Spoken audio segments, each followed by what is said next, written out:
For myself, it's, look, these are the principles that I believe in, that I live by. That doesn't mean that somebody else's opinion doesn't count. I respect their opinion, and if it matches with my principles and my version of what I to see as a perfect democracy, I did not vote for Trump. Right, yes, and so that's kind of speaks to a lot of things where you were saying his values or his whatever his values did not align. Yeah. Even though he said he was Republican, I don't believe he's a Republican because I've seen his track record. It's not as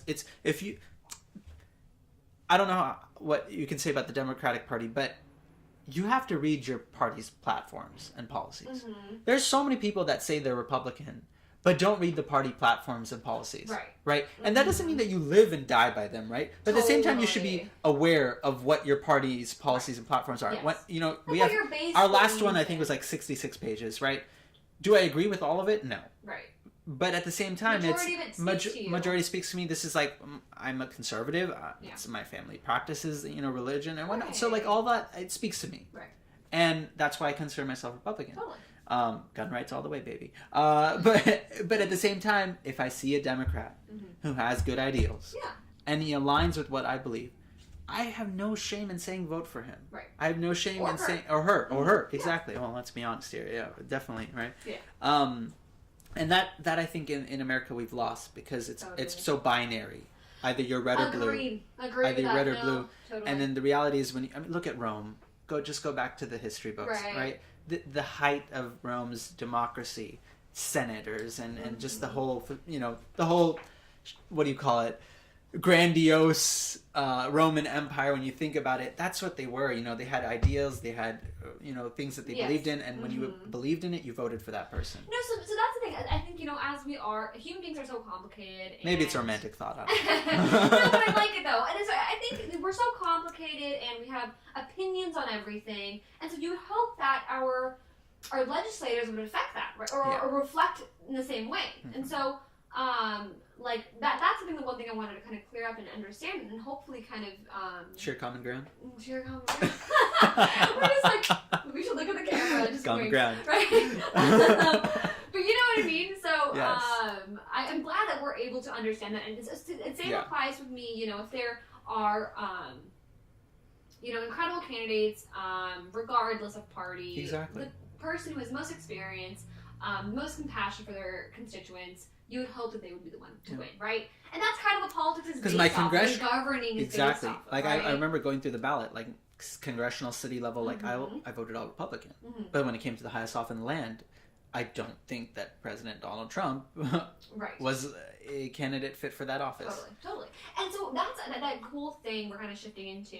But so now let's go back to Donald Trump and obviously this is still more of a sexual assault. Sexual harassment conversation. That we're kind of deterring into like now 2018 campaigns and all that stuff. But let's kind of go into more into that. And when is his reckoning going to come? But I think also with this whole more and more thing, right? So this is what I'm kind of curious about, and I always thought about this. Because I know people who are Trump supporters. I know people who voted for Trump, right? Yes. Who happen to have daughters who... I have family members that voted for Trump. Right? I don't. But I have some very Hollywood good tape, cousins. Access Hollywood tape, I know what you're talking about. The Access Hollywood tape, and said, nope, and still went to the ballot box and checked off his name. Yes. And so I'm kind of thinking, how can they compartmentalize... such a deep value, right? Because for me, at least this is for me, right? And I'm a female. I had a lot to lose in the election, right? He said Muslim comments, the Muslim registry he's going to have, the whole Muslim ban that's happened. We had a lot to lose. Yeah, we had a lot to lose. Pakistan isn't on the list, but by chance if it happened to, we would lose so much. I have so much family there. And so I'm kind of curious, what do you think, I'm going to make this very specific, how do you think, because there are immigrants who voted for Trump, Pakistani Americans, Muslim Americans who voted for Trump. Yes. Why do you think they voted for him? They voted for him. Oh, wow, that's a really I'm kind of curious about that. What you think? And again, this is what they say. If I haven't done anything wrong, I have no regret in voting for Trump. I don't care if the government wants to look into my house. Done anything wrong? What do you mean by that? Like if I'm not... Okay, so for Muslims, specifically Muslims, voting for Trump if I'm not a terrorist, then I have nothing to hide. Okay, right. This is the mentality. Right. Okay. If I'm not a terrorist, I have nothing to hide. Let them survey my house and whatnot. Oh, which on one end I'm okay with. Like if the government's trying to protect me, fine. Okay. Are there privacy issues? Yeah, that's a whole nother segment that we can get onto. Right. Regardless. But now amidst the because we're going to keep this sexual harassment. How can a Muslim knowingly, and again Muslim specifically, how can Muslims knowingly support a candidate who has made these remarks? Or how can a good Christian or a good Jew?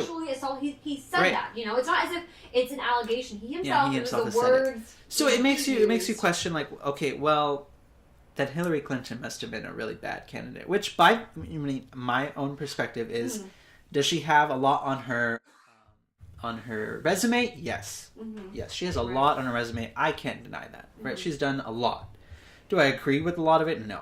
Do I agree with how wishy-washy she's been her entire career? No. Obviously, these are the disagreements that we have.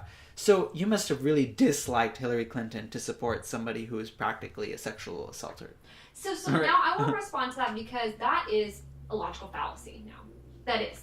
That way of thinking is logical fallacy because... my way or what they're saying? Well, you're presenting as what they're saying. Yes. So I agree with you completely. So I'm saying in the sense where it's a logical fallacy because when your argument is weak, you attack another person. So going back to when people say, "Oh, she was a weak candidate," but that doesn't take away from the fact. Okay, so let's say, obviously I don't believe that, but I'm saying maybe if that is true, that still doesn't take away from the fact that he's a sexually assaulted woman, right? That doesn't take away from anything. So for me, at the same time, I think these people put a blindfold on. Of course. But let me just look the other way and see what the faults of the other person are, and then maybe it'll make him look a little better. But it's like, at the same time... Pick the lesser of the two evils. But at the same time, the lesser of the two evils, but you're accepting one or the other, right? Right. So these people are apparently... They were able to swallow this way of speaking. Well, so for me... Do you trust a liar, a cheater... Pretty much she would have been a dictator if she had won because she's part of the establishment. Or do you trust somebody who's not from the swamp, so to speak, and you're with his... so this is the thing. So this conversation is supposed to be respectful, right? Yes. So this is a respectful conversation. Yes. I think I deserve a little... So I don't think we should use those kind of words. Or I don't... Wait, which liar words? Or liar. all these things. So for me... Well, she did lie. Let's be honest. No, there's not. But, okay. So she lied about so many things. So for me, this her is emails, what it is. Benghazi. Let's go into the. We won't go in there. So this is the thing. I'll just read the book. What happened? I think it's a good book. I was telling him earlier that he should read this book. So clearly, this is the thing. I think with a lot of people villainized Hillary Clinton, but we're talking about sexual assault. We're talking about specifically how these men. They're able to win elections, yes, regardless of what they've been accused of, or not even accused. Clearly have been found guilty of. Not guilty, I shouldn't say, but have confessed to it. Yes. More in the sense of Trump and Rumor. So then at the same time, it's scary to think about is okay. So clearly people voted for Trump and were able to swallow the fact that he was accused of these situations, these terrible things, but also admitted it. Whatever. They accept that fact. But now we're looking into this, out down the Senate race, and we're looking into these people who potentially might vote for Roy Moore, and we're looking back now, we're saying, can these Republicans, again, look past all these terrible accusations and say, oh, but he can be a good, person, senator or whomever. And so I'm thinking about this in a sense where now the Democrat Party... believe that, so a lot of these senators who are asking Al Franken to step down because they believe that what he did was wrong and that is not the morals or values that should be present in Congress. So the Democratic Party then asked the person to step down, right? And he did. Yeah. Knowingly. So this is a Democratic candidate who said, okay, you know what, you're right, and I want to help the larger conversation. So what do you think about these voters and in Alabama? Because even Roy Moore's not even who was Roy Moore? People didn't even want Roy Moore to win initially. it was the other candidate who they were like, because Roy Moore is more, he's the okay, Bannon, Roy Moore he's has Steve so Bannon many, yeah, he's candidate, the Steve, yes, yes. So he's not the, and he has a lot of weird views. Right, exactly. Lot of weird views. We would both but it's agree for on the that, sake, but it's for the sake of the party, right? Like we have to have a Republican in office, right? But so not terrifying. that's oh yeah, of course it is terrifying. Can we pull up Mitt Romney's tweet? Mitt Romney said it the best. What did he say? And I'm trying to look it up right now as well. And I agree with Mitt Romney because he was kind of like the lone wolf, especially right now, in speaking out against Roy Moore. And he sums it up in such a way where, because Roy Moore, he's riding on Donald Trump's wave. And he's doing literally what Donald Trump did in his last interview. He shifts the blame and says, oh, because the real person that needs to be reckoned or something, I forget what he said, is Mitch McConnell. Yes. Oh, okay. Yes.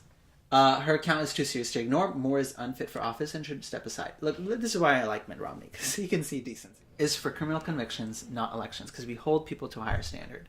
So from this perspective, I say, look, like this is what a lot of good Republicans out there have been trying to say. Like, he needs to step down. Yeah.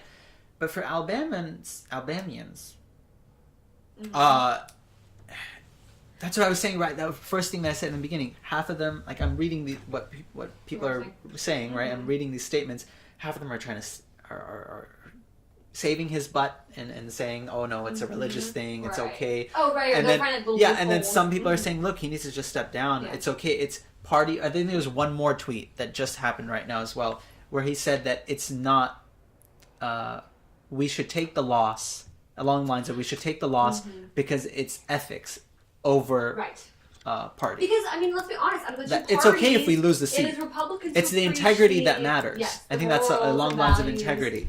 What Mitt Romney said, and I think that sums up so well because honestly, you know, even John McCain says the exact same thing. Like it's integrity. It's all about integrity. Don't let our party lose. Are you a little concerned about like where the Republican Party is going? Absolutely. And how because we're divided right now. We are divided as a party. We are divided. You have a lot of people that are against, you know, Donald Trump. A lot of Republicans, and there's a silent majority. But when we say against Donald Trump, they don't believe in what he stands for. But they still vote in his favor. You know, they don't. Yeah, because why not? Why not? If he's in office, that mentality is terrifying. No, I'm saying because what they're saying. Right. Why not? If we're gonna get you scratch my back, I scratch your back. But isn't it terrifying that you're encouraging of course. You know, but there are still Clinton would have been a dictator, but also at the same time. No. Trust me. Look, for me as a Republican. I think of myself as like a McCain Republican because he speaks out against Donald Trump again and again, time and time again. And those are the principles that I stand up for. But that also takes away healthcare for millions. That's fine. Okay, well that's another story because Obamacare is a crap piece of shit. But how old are you? 24. 24, and why can you stay on your parents' healthcare? Okay, look, I'm just curious. Okay, hold on. There needs to be. Roy Moore in the U.S. Senate would be a stain on the GOP and on the nation. Lady Corfman and other victims are courageous heroes. No vote, no majority is worth losing our honor. And I agree with that, totally. And that's the McCain type of Republican I am, the Mitt Romney type of Republican I am, because we stand for values and we speak out against injustice. We speak out against people who think that it's okay to make these statements, to do these things, and still run for office and blame everything on Mitch McConnell. Because let's be serious, like honestly, Mitch McConnell didn't do crap. He just called for you to step down. right. He hasn't actually cleared. Yeah. No, the party. So do you think? So the party should do more, right? Absolutely. And because there's females in the Republican Party. Yeah, we have the Republican Women's Caucus. Well, there you go. but you know what I mean. And so I feel bad for the Republican women who are being silent, like you know, who are just being silent, and all these men are kind of taking the just trudging through like. You know, Capitol Hill. Well, it seems like we agree on this. We do agree. We agree on this. But no, I feel like we finally did achieve common ground. No, this was quite a lengthy discussion, but I think it was very productive. I think it was. We do differ in some areas, obviously. I think it's healthy to have these conversations. I agree because because it provokes thought. Right, exactly. It provokes thought. It provokes conversation beyond this round. Yeah, because there's listeners out there that might be thinking something else from both of us. Totally. Right, and now another thought may have just been bloomed. There's listeners out there who are like, oh, okay, so Republicans, Democrats maybe can sit down and have conversations. Absolutely, absolutely. Okay, I wouldn't mind having you as my vice president. I actually can't. You know that. Oh, that's right. You were born here. I can only go so far. I could give you Literally. Attorney General. I don't want to be Attorney General. You don't want to be Attorney General? Okay. I don't know. I don't know if I would want the public office life. We'll see. Okay. Secretary of State. That sounds more intriguing. Yes. Cool. We got her. Solid Democrat on my cabinet one day. Thank you, Josser, for coming along. Oh, thank you, Kinza. It's been a pleasure. I love coming on to your show. I'm glad. Hopefully we'll get you again in the near future. Yes, it would be an honor of mine. But this was so fun. I'm so glad you came. And yes. this was great. So thank you guys so much at home for joining us as well. Yes. And keep watching. You know, we're gonna have episodes every week on different topics, so it'll be a different one next time, I promise. But until then, thanks so much, and have a great one.